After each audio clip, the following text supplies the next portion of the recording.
लाल हवेली और मतरूका वक्फ इमलाक के दरमियान प्रॉपर्टी तनाज़े के सिलसिले में शेख रशीद को तलबी का नोटिस जारी कर दिया गया।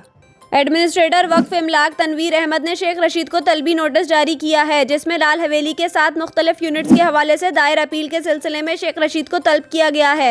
एडमिनिस्ट्रेटर वक्फ इमलाक तनवीर अहमद ने शेख रशीद को 3 फरवरी को सुबह 10 बजे जोनल ऑफिस रावलपिंडी में तलब किया है।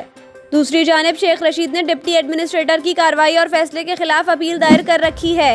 इधर अदालत ने शेख रशीद की जानिब से लाल हवेली को डीसील करने की इस्तदा खारिज कर दी है। अदालत इससे कबल शेख रशीद की हुक्म इम्तना की दरख्वास्त भी खारिज कर चुकी है। वाज़ेह रहे कि लाहौर हाईकोर्ट पिंडी बेंच के जज ने वक्फ इमलाक को 15 दिन में फैसला करने का हुक्म दिया है, जबकि 30 जनवरी को मतरूका वक्फ इमलाक ने लाल हवेली के 7 यूनिट सील किए थे।